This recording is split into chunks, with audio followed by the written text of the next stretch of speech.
Welcome. Welcome. I'm Victor Curran, president of the Friends of the Concord Free Public Library, and on behalf of the Friends, I'm delighted to welcome you to the 18th annual presentation of the Ruth Ratner Miller Award for Excellence in American History. This year's laureate is Robert Dallek, historian of the American presidency, which is a subject that is very much on my mind these days, and probably yours too.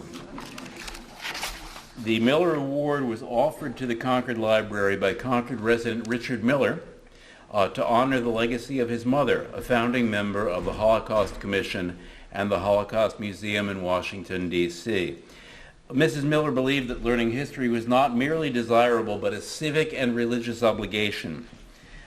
Mr. Miller and his sister, Gabrielle, continue to support this special award. The Concord Free Public Library is an extraordinary institution. It's a center of learning, culture, and community building, and it also houses an important collection of manuscripts, records, books, ephemera, and works of art that document the history of Concord for our own citizens and for scholars from around the world. The Friends of the Concord Free Public Library is a 501c3 nonprofit organization that is proud to support the work of the library in our community by funding purchases of books and media, by presenting programs for adults, teens, and children, by supporting library staff professional development, and by providing donated books to area charities, including Open Table and Concord Prison Outreach.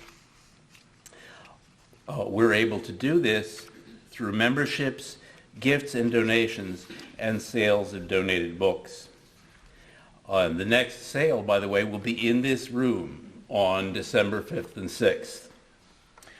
Before we begin, a couple of housekeeping items. First, please, where is it? Turn off your cell phone. Second, please take note of the emergency exits. I'm not going to tell you how to fasten your seatbelt. Most important, you are invited to join us for a reception and book signing. Books are available for sale over here, and there will be a reception and book signing in the reference room at the conclusion of this evening's program. To introduce our honoree, the Friends of the Library are pleased to welcome Professor Bruce Shulman, the William E. Huntington Professor of History at Boston University. Professor Shulman has been a colleague of Robert Dallek, both at BU and at UCLA. He received his BA in History from Yale and his MA and PhD from Stanford. He's the author of 3 books, From Cotton Belt to Sun Belt, Lyndon B. Johnson and American Liberalism, and The 70s, The Great Shift in American Culture, Politics, and Society. He's also the editor or co-editor of 5 other books and is currently at work on a volume for the Oxford History of the United States, covering the years 1896 to 1929. He's a contributor to the New York Times, the Washington Post, the Los Angeles Times, and has consulted on productions by the History Channel, PBS, and ABC News. Professor Shulman's work also includes initiatives to improve the elementary and secondary teaching of history. He was director of the History Project in California and led a Teaching American History grant program that partnered Boston University with the Boston Public Schools. His teaching has been recognized with numerous awards, and student reviews on RateMyProfessors.com call him a fun, engaging, interesting, and awesome professor, the best history professor I've had at BU, hands down. Please join me in welcoming Professor Bruce Shulman.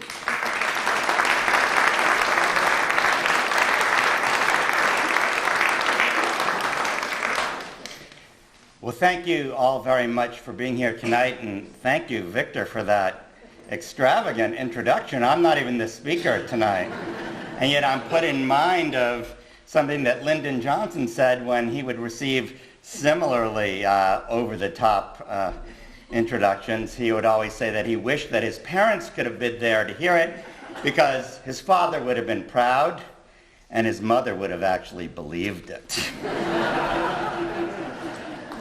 In any case, on to the business at hand, because it's truly an honor and it's my great pleasure to introduce this year's recipient of the Ruth Ratner Miller Award for Excellence in American History.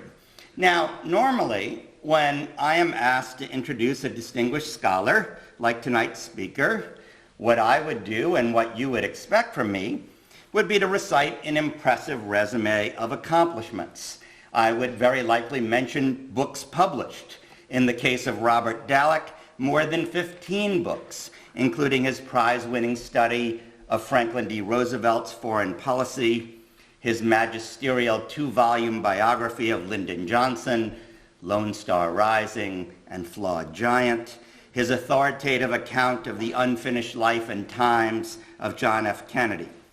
I'd also probably mention some of the prestigious awards that he has won, such as the Arthur Ross Book Prize for his book Nixon and Kissinger, Partners in Power. And I might even mention the distinguished appointments that he has held, such as a term as the Harmsworth Professor of American History at Oxford University. But in this case, it seems to me that the normal listing of achievements hardly seems appropriate. It doesn't begin to capture the scope of Robert Dallek's accomplishments or the remarkable character of his career.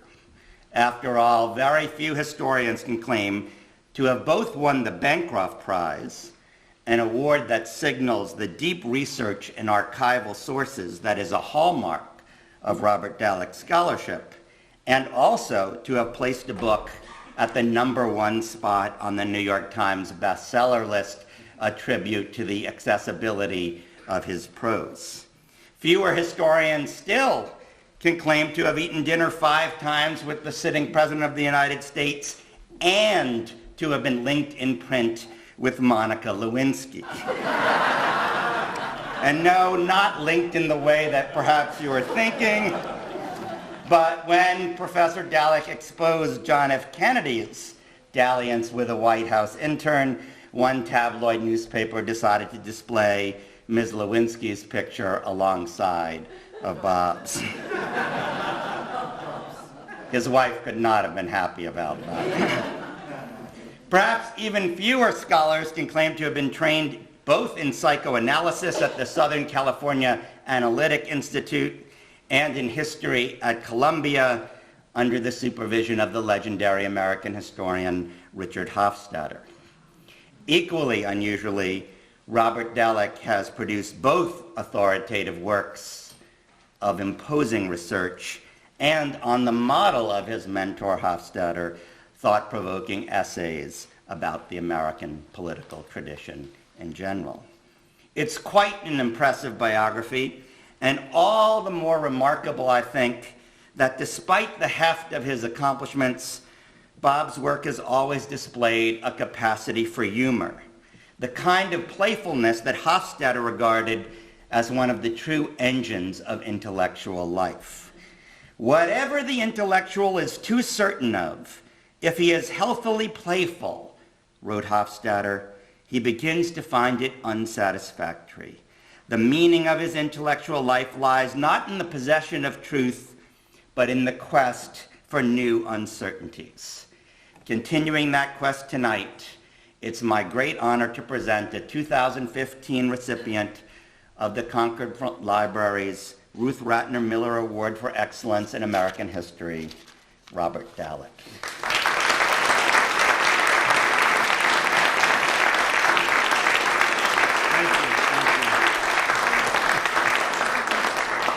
Thank you so much, and Bruce, thank you for that wonderful introduction. I must tell you, I like it a lot more than when I got about, 30 years ago when I was lecturing in the Soviet Union. My host on that occasion, who I like to think had an imperfect command of English, introduced me by saying, Professor Dallek is the author of several distinguished works.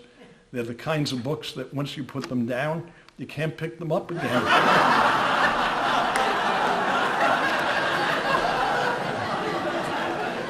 Not music to an author's ears.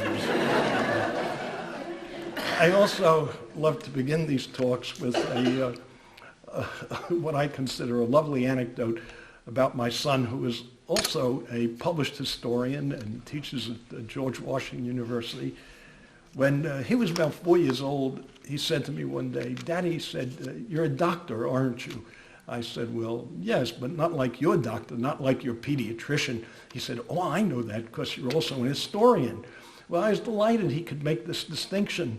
But then he wanted to know, does that mean that you make people in the past feel better?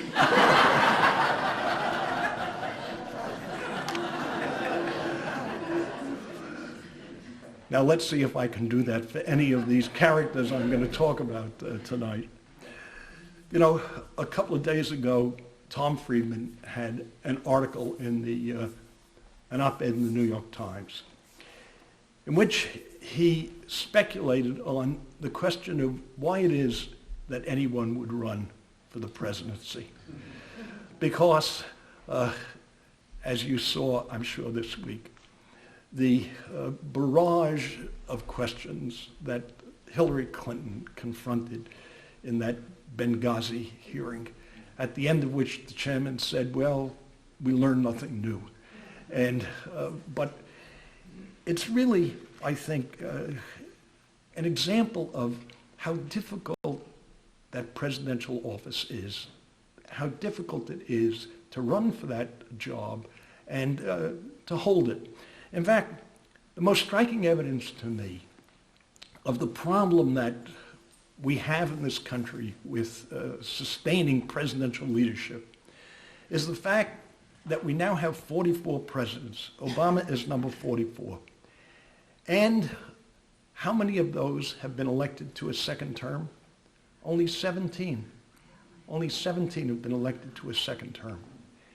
And Obama will be only the 14th to have completed 8 years in office or more, because Lincoln and McKinley were both assassinated, and of course Richard Nixon was forced to resign. So imagine, only 14 with Obama's completion of his term to have served 8 years in the office. It's because, in part, that there is a constant drumbeat of attack, of negativism about the people who hold the office. In 1800, Thomas Jefferson was attacked as the Antichrist. John Adams was called an hermaphrodite, half man, half woman. Andrew Jackson, they attacked him as a bigamist. Abraham Lincoln, probably the greatest of our presidents, came in for this extraordinary series of attacks. They called him the original guerrilla. They said he was a ghoul. He was a two-faced liar. And Lincoln, who had a wonderful sense of humor, replied, "Do you think if I had another face, I would stay with this one?"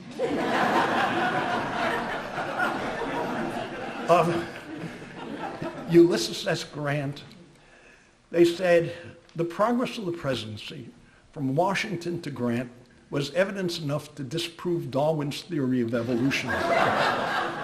Grant was a Neanderthal. He should have been extinct for ages, you see.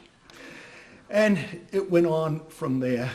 William Howard Taft was called a rat in the corner, you see. Franklin Roosevelt was attacked as a demented cripple in a wheelchair, you see. Harry Truman, when he ran into all sorts of problems in 1946 and 47, the slogan from the Republicans was, "To err is Truman," you see. Lyndon Johnson, I interviewed Mrs. Johnson for those volumes I did, and she told me about the young people who would march around the White House shouting, "Hey, hey, LBJ, how many kids did you kill today?" And she said it was a wound in his heart. It so hurt him, you see. So what you've had is this constant barrage of attacks on these men who filled the office. And what you see now in this campaign is that there's one candidate, I'm sure you know who he is, I won't mention his name, but all he can do is talk in negative ways and praise himself. He's going to make America great again. How will he do it? The job is so difficult, but this doesn't stop him. And of course, people want this. They want to hear positive things. You know, when Jimmy Carter gave that malaise speech, it so undermined him. And Reagan gained so much when he spoke about morning in America and the pride is back, you see. So this constant barrage of attacks. Now, I think that, and I'll talk about this in a couple of minutes, I think that the most effective presidents in American history have in their backgrounds struggles with personal, physical, and emotional difficulty, you see. Go back to Theodore Roosevelt. He had a great deal of difficulty as a child, all sorts of health problems, you see. Franklin Roosevelt, of course, overcame polio. And at the end of the day, it served him brilliantly because he hid from the country the fact that he was still compelled to walk with crutches or walk with the support of someone whose arm he was holding. And the impression he gave was that he had recovered from his polio. And it was brilliantly effective in the midst of the Depression because people identified with him and identified with the fact that he had recovered, or the idea that he had recovered, and the hope was that he could now bring recovery to the country, you see. But it was a tremendous ordeal for him to have surmounted that difficulty to achieve the presidency. Others have struggled as well. John F. Kennedy, what I found when I did the research for that Unfinished Life, I got into his medical records. It's very unusual for a historian to get into a president's medical records. I tried to get into Johnson's medical records. They're locked up in the clinic in Minnesota. I tried to get into Richard Nixon's medical records. They're locked up in his library for 75 years, you see. So who knows, 70 years from now, whatever it is, when they release them, we'll find out some additional interesting things about Nixon that even go beyond the tapes that we have available to us. So they struggle mightily, and they have to overcome these difficulties. And Eisenhower overcame a heart attack. Lyndon Johnson overcame a big heart attack when he was in the United States Senate. Reagan overcame the fact that he had an alcoholic father. And so I think they're steeled somehow to deal with the office of president, because you have to have an awfully thick skin. Now, I don't mean to campaign for anybody, but I watched that Benghazi hearing the other day, and it was impressive what Hillary Clinton could stand up to, you see. I think she'll make a fine president, given how she is able to deal with that kind of barrage of negativism. Anyway, even with their capacity to deal with these difficulties, there has to be, it seems to be, something more that goes far to explain why they can succeed in the office, why they can get second terms, why they can have a record of achievement and a legacy. So let me point to 6 things that I see as essential to presidential effectiveness in the course of their administration. First of all, I would say is vision. Nobody can be a truly effective president in this country, I don't think, unless they have some grand vision. And more important, not only do they have to have a grand vision, but they have to find a way to communicate it to a mass public, see. Theodore Roosevelt did it when he coined the phrase, what? The square deal, see. And the government talking about the strength of the federal government, see. Woodrow Wilson spoke about the new freedom, you see. And for Roosevelt, it was the New Deal. And Harry Truman called it the Fair Deal. And also, of course, Truman had the containment idea, which resonated brilliantly with people during the Great Depression.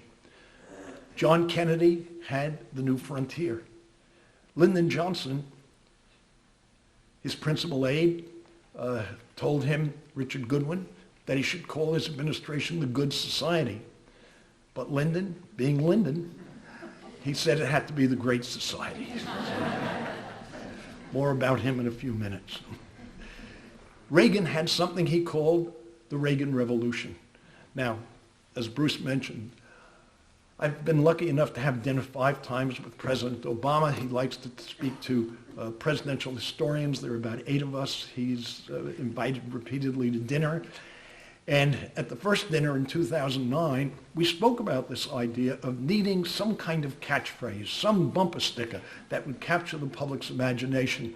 And my dear friend Doris Kearns Goodwin was sitting next to me at dinner.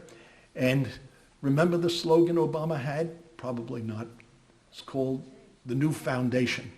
And Doris leaned over and whispered to me, she said, shaking her head, "It sounds like a woman's girdle."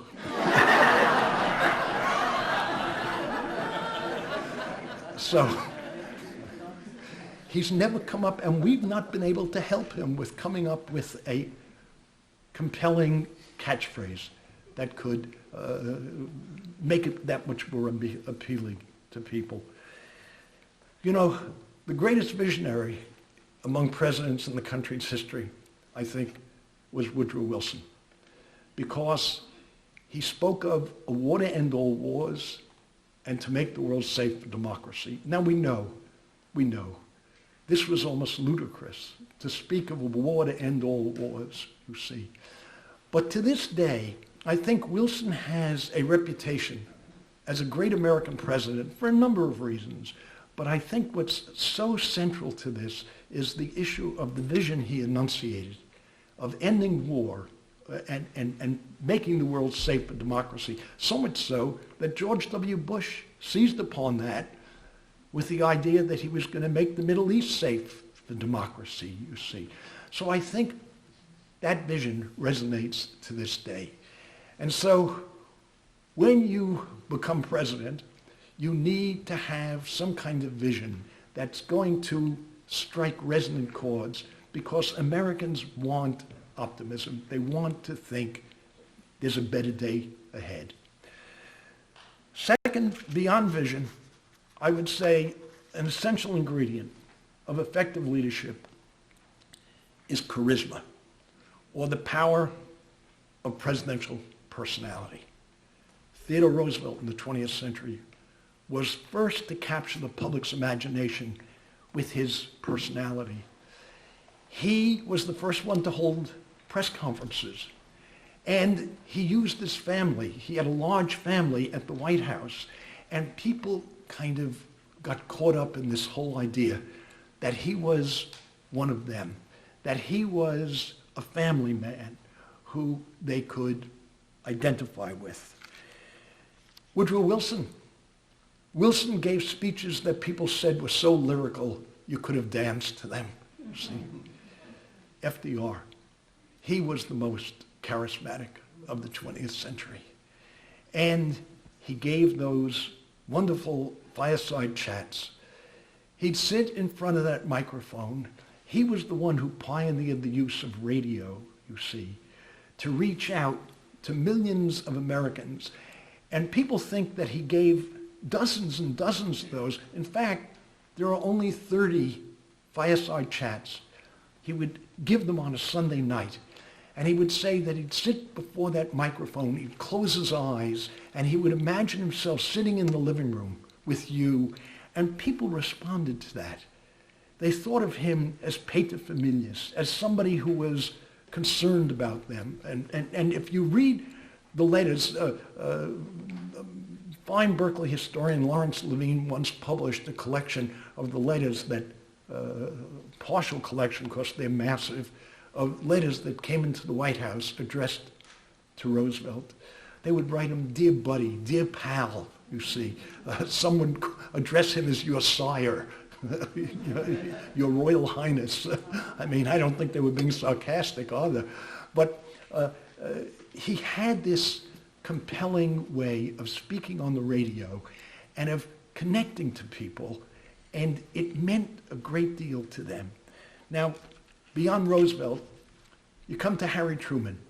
In 1948, Harry Truman, nobody thought he could win the presidency. You know, they said to Ernest Truman, his administration's a failure. Now, he had the good luck to be running against Governor Thomas Dewey of New York, who was a very stiff-backed character. And people said he was the only man who could strut sitting down. Somebody said he looked like the bridegroom on the wedding cake. Anyway, when he ran in 1948, he had the shrewdness to take the train across the country and go to all what the Taft of Ohio called, Robert Taft called these whistle stops. And that insulted people in these small communities. But Truman understood that this was a way to connect with people.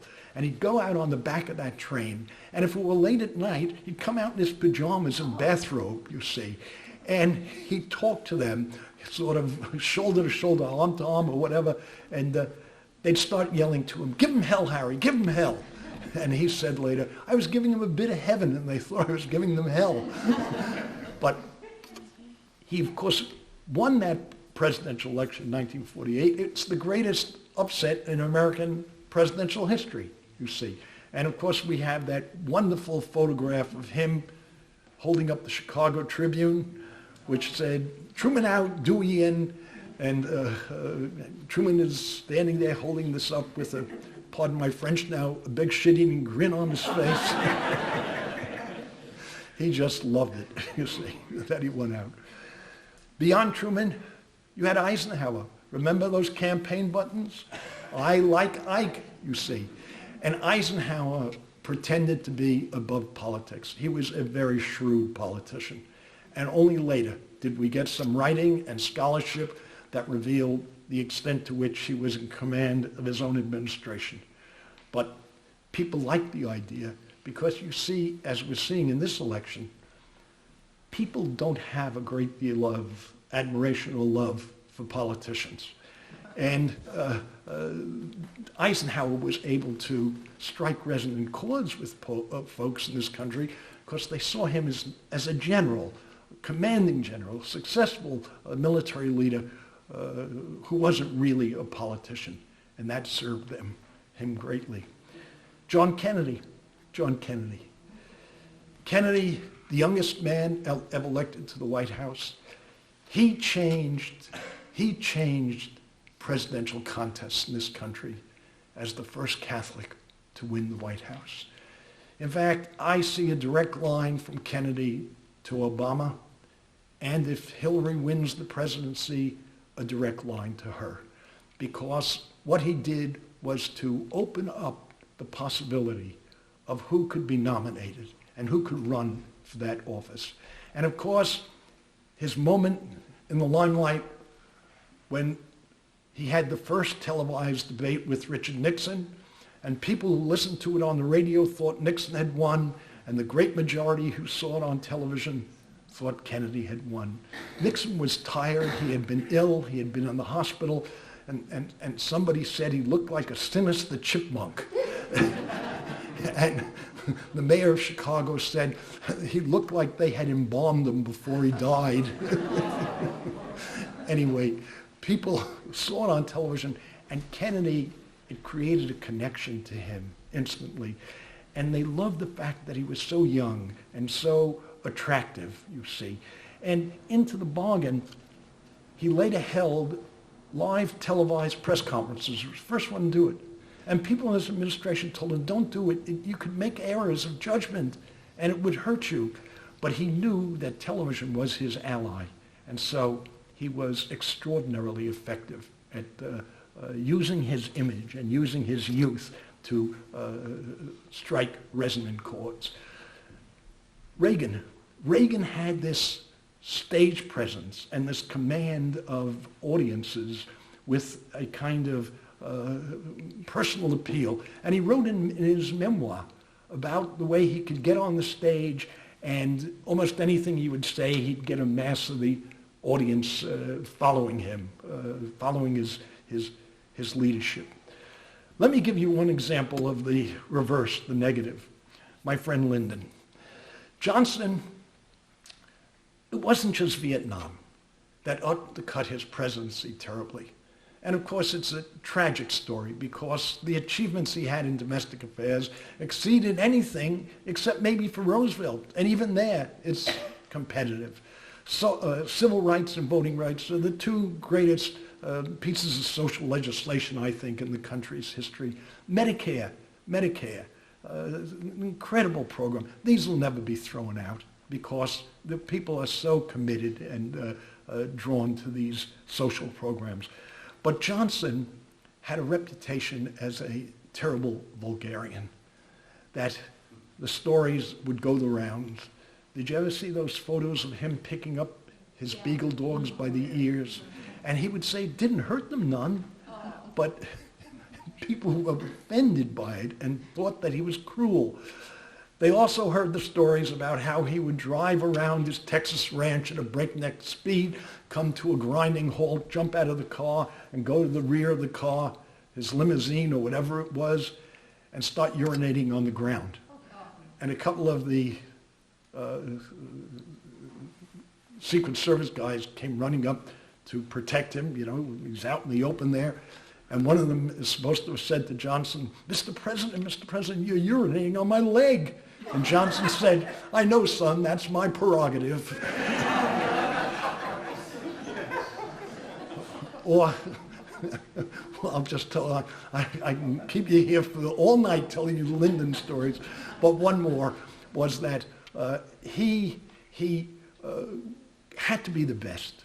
He had to top everybody. Everett Dirksen, Republican minority leader from Illinois, he got a car telephone for his limousine. And he called Johnson up because Johnson was the first one to get a car telephone for his limo as the Senate Majority Leader. And Dirksen called him up and he said, Lyndon, I wanted you to be the first one I called on my new car telephone. And Johnson said, can you hang on a second, Ev? My other phone is ringing.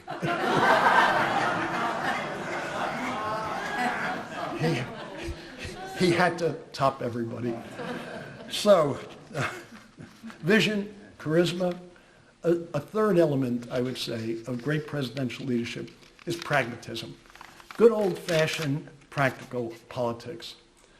Two of the great masters of that in the 20th century were FDR and Lyndon Johnson. FDR, when he ran against Hoover in '32, Hoover criticized him as being a chameleon on plaid, which captured something really quite accurately because he was all over the map. Remember, this is in the day before television, the internet, you know, the kind of immediate 24/7 news cycle, you see. Roosevelt had this pragmatic streak. In '32, when he ran for president, the protective tariff was a significant issue. And he told his speechwriters to write a high tariff and a low tariff speech. And he goes out on the hustings, and they get to an area that's high tariff, gives a high tariff speech, low tariff area, gives a low tariff speech. So he finally gets to an area that's mixed. And they said, what are we going to do? And so Roosevelt said to him, he was governor at the time, he said, I'll show you.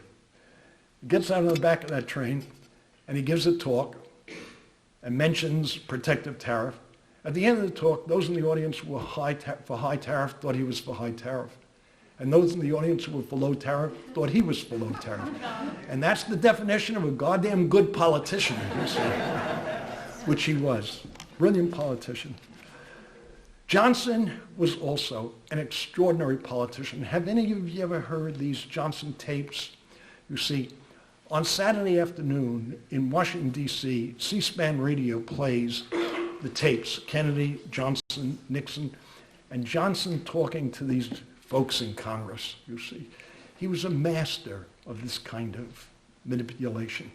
His favorite anecdote, which he used to tell about himself, was that Richard Nixon went to Latin America in 1958, Caracas, Venezuela, where he was stoned, spat upon, and came back to Andrews Air Force Base for a hero's welcome. And Johnson, being Senate Majority Leader, was out there shaking his hand, embracing him.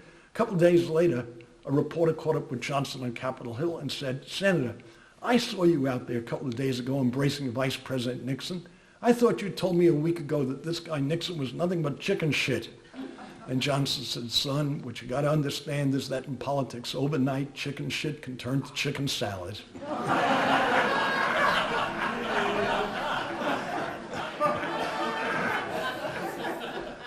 The other great pragmatist of the 20th century, believe it or not, was Ronald Reagan. When he was governor of California, he said, "My feet are in concrete on the issue of a withholding tax." See, the state of California had all sorts of fiscal problems, and he signed into law a withholding tax bill. The reporters chided him by saying, "We thought you said your feet were in concrete on that issue." And Reagan said, "Gentlemen, the sound you hear is the concrete breaking about my feet." See? He used humor to counter this kind of criticism. Abortion. He said, as he ran for governor, he was against abortion. He signed into law the most liberal abortion statute of any governor of any state in the United States, you see. So when he got to the presidency, he called the Soviet Union an evil empire. In his second term, he had several meetings with Gorbachev and arrived at a certain amount of, or number of accommodations with the Soviet Union. So he was a practical working politician, so to speak. And so I would say vision and charisma, pragmatism. A fourth thing I point to is trust, credibility. Presidents can lose trust in two ways. They can overreach themselves, as Woodrow Wilson did in promising to make World War I the war to end all wars. Johnson overreached himself by saying that his war on poverty could abolish poverty. It was a bridge too far. They were promising too much. And also, they can be caught out by lying, you see. Richard Nixon held a press conference in which he said to the press, "I am not a crook." It was the day his presidency was over. For a president to have to tell a press conference, "I am not a crook," is really a low moment in the presidency. Johnson, of course, lost his hold on the public over Vietnam because he kept promising light at the end of the tunnel. And one wit said, "Sometimes the light at the end of the tunnel is from an onrushing train." See, Johnson ended up with what was known as the credibility gap. How do you know when Lyndon Johnson's telling the truth, pulls his earlobe, rubs his chin, he's telling the truth? When he begins to move his lips, you know he's lying. It was ruinous. He didn't think it was funny, of course, but it was ruinous to him. Fifth, I would say, is consensus. The greatest presidents have been able to create a national consensus. This is so difficult to achieve. Roosevelt led the country, the Depression, the conflict in the 1920s between modernism and fundamentalism. It was a bitterly divided country. And Roosevelt's New Deal created a consensus, and he also worked very hard to create a consensus for internationalism during World War II.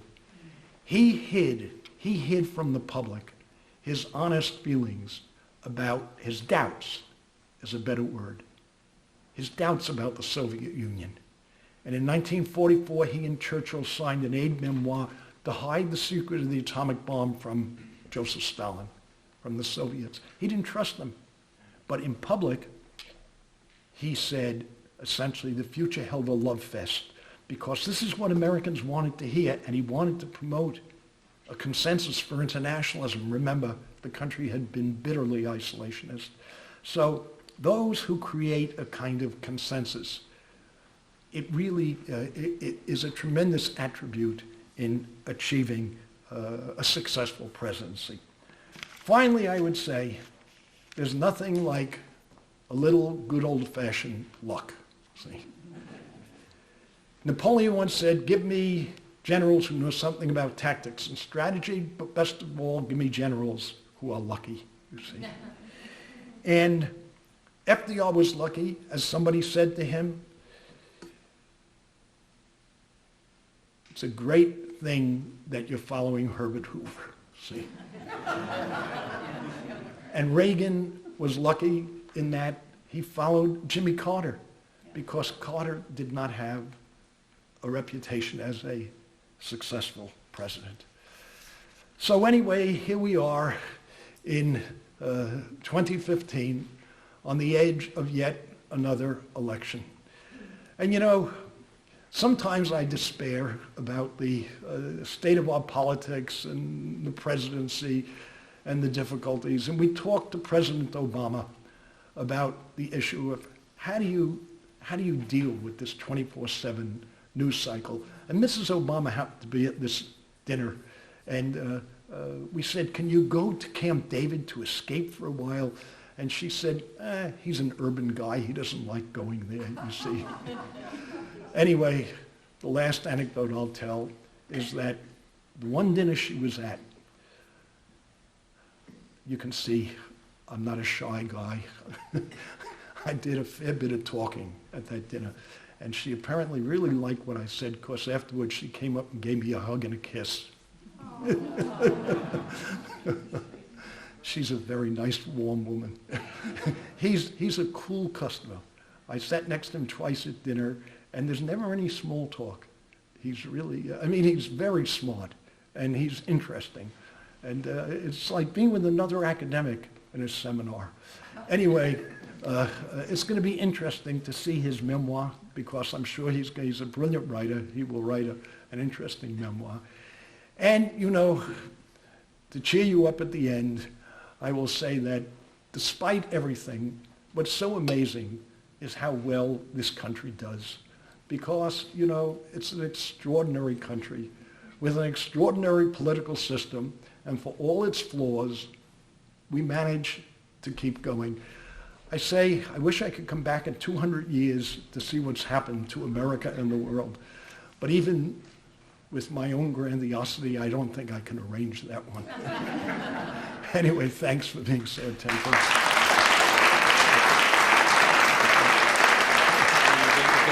Oh, sure.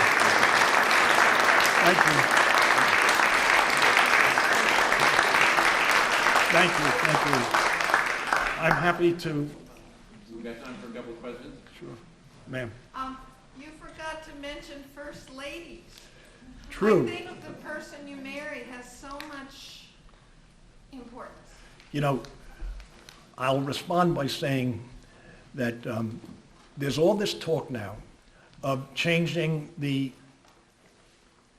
portrait on the $10 bill. And I am lobbying with a dear friend of mine who has much more political clout than I do to put Eleanor Roosevelt on the $10 bill. She was the greatest first lady in American history, you see. She accomplished so much. And you know, I don't think FDR could have done it without her. She was a mainstay. And you know, Jackie Kennedy was very important. And also, one must acknowledge, these first ladies have to put up with a lot of crap. I mean, you know, JFK was a compulsive womanizer. I was just told the other day by somebody from the archives that there is a page that it's never been released to historians, but a page in which Kennedy was doodling, and he made a list of all the women he ever had. I'd like to get my hands on that. I could get another bestseller out of it, probably. But anyway, they're not first ladies like presidents. They're not all equal in their achievements, and so I think Eleanor was really just far and away the best. And I'm very hopeful that she will have her portrait on the. And also, we're going to see a woman as president very soon. I don't know if Hillary will win, though. I tell my students, never bet a nickel on American politics, but if I had to bet, I'd bet on her. I think she has a damn good chance of winning, and I think she'll make a fine president, and Bill will be back in the background there, and he will love it. And I'll just tell you one last story, quick story. I met Bill Clinton once, and I had a former student who was his radio communications director, and she said, why don't you come to the White House, listen to him give one of his tape talks? And I said, may I bring my family with me?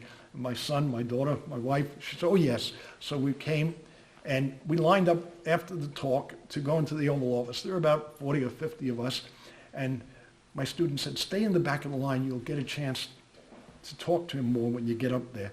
So we got up close to him, and finally shook his hand. He had read my books. I gave him an autographed copy, and he asked my wife what she did, and my daughter and my son. And anyway, my son and my wife and I were all bubbling when we walked away because he was so charming and engaging, and my daughter didn't say anything. And she's a very perceptive person.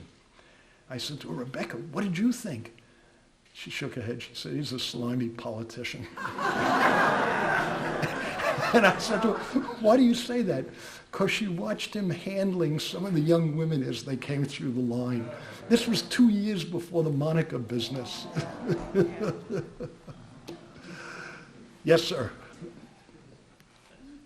Your pragmatism on the one hand and trust on the other, it's so obvious, the tension, the conflict there. Good point. How one can Right. How do you do it? be victim of Yep. the other. Yep. Your tale, particularly of the flip-flops Right. or all these very successful. Well, I'll tell you how I think presidents are able to manage that, and they do manage it. If you come across to people as an opportunist, this is very negative, then they don't have a high opinion of you.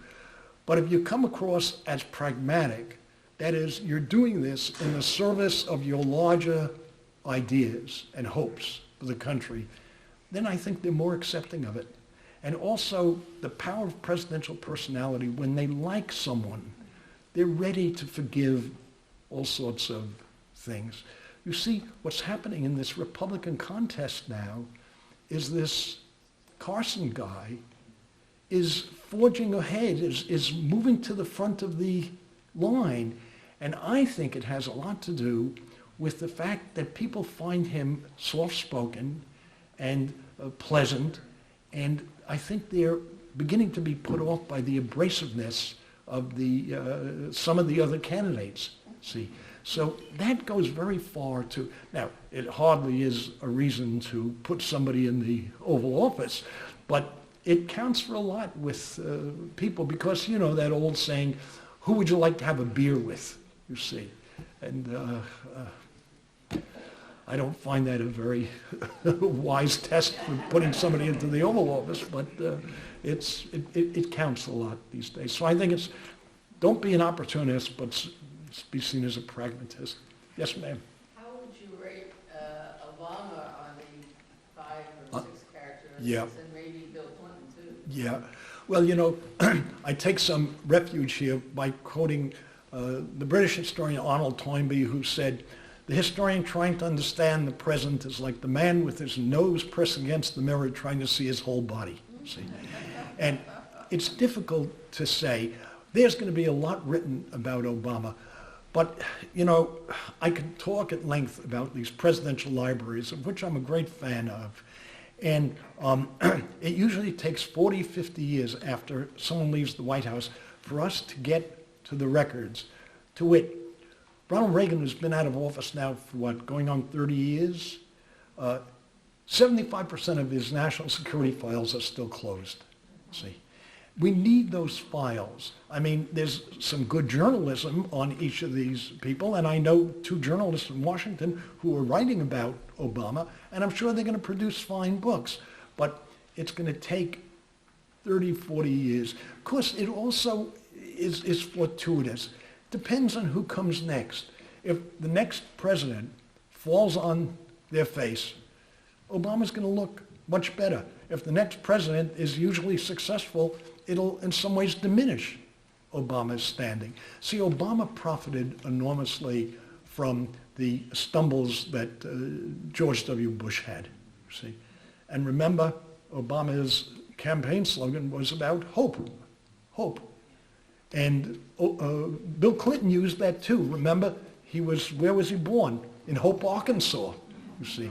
So it's a very appealing sort of, but I mean, first of all, Obama will, of course, be remembered forever as the first African-American president. That goes without saying.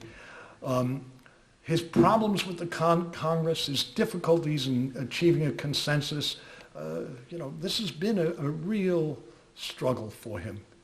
So we'll see where, and of course, if the Affordable Care Act remains in place, he's going to get a lot of positive credit for that. But if you got a Republican administration that repealed that, it's going to have an impact on his legacy, on how people see him. So I'm sorry to beg your question, but... Maybe take one more. Sure. You choose. A lot of hands up. Hand up in the back there for a while. I can change the subject. Program notes say that your latest book, Camelot's Court, illuminates, Yeah. among other things, how Kennedy found himself disappointed by his brain trust. Could you talk a bit about that? Sure. Kennedy was very disappointed in the advice he got over the Bay of Pigs. It stung him terribly. And he decided, I think at that point, to take his own counsel. Not that he wouldn't listen to advisors. He valued having them around. He valued hearing from them. But at the end of the day, he remembered Harry Truman's proposition, the buck stops here. He was the one who had to make the decision.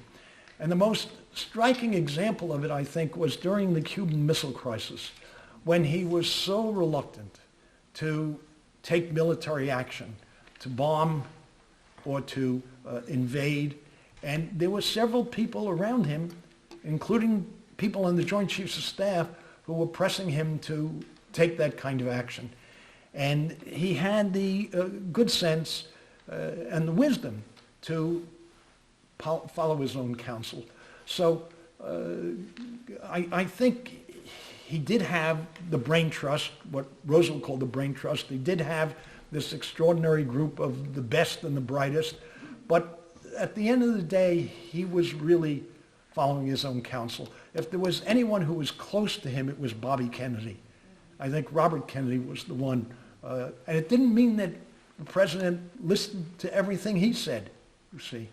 Because above all, the most important thing I think John Kennedy did was to avoid a nuclear war and to underscore the fact that any president who thinks to use these nuclear weapons will go down in history as a monster, and that he was so frightened of that possibility.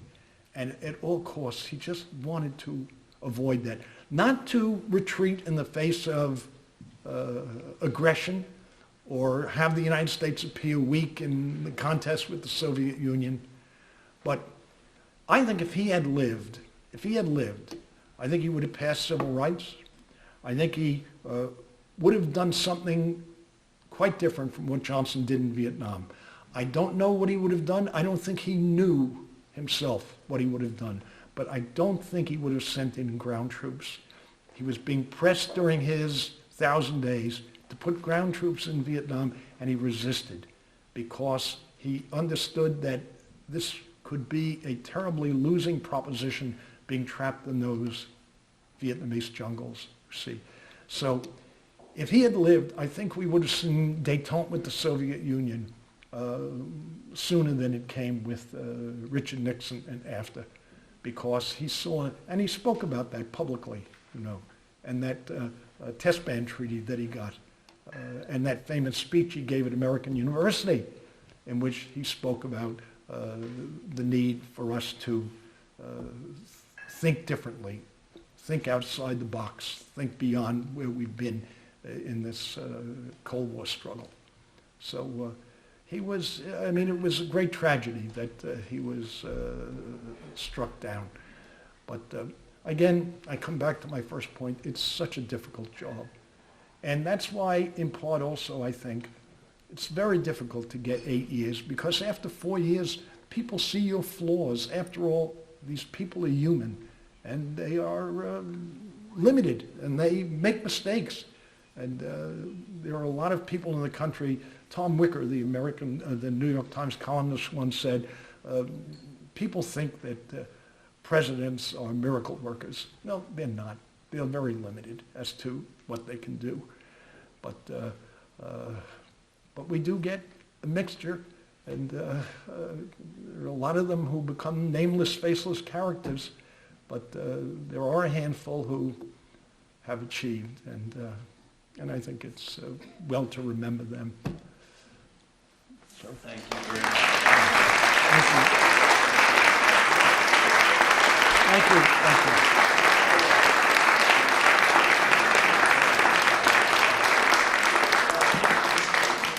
The Friends are delighted to present the Ruth Ratner Miller Award for Excellence in American History to Robert Dallek.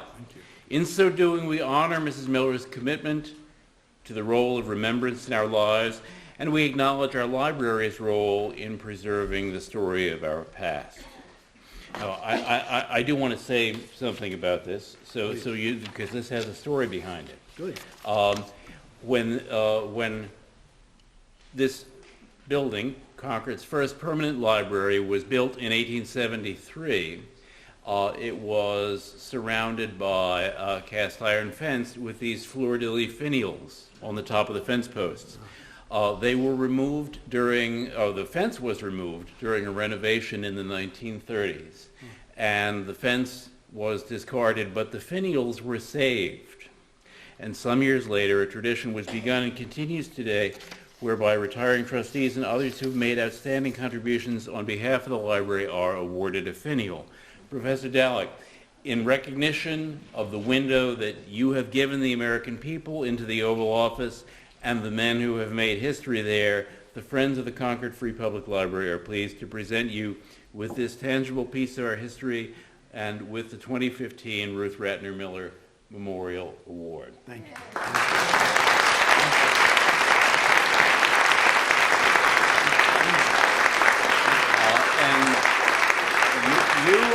You all are invited to join us now in the reference room for our reception. There's another part of the award. Thank you so much.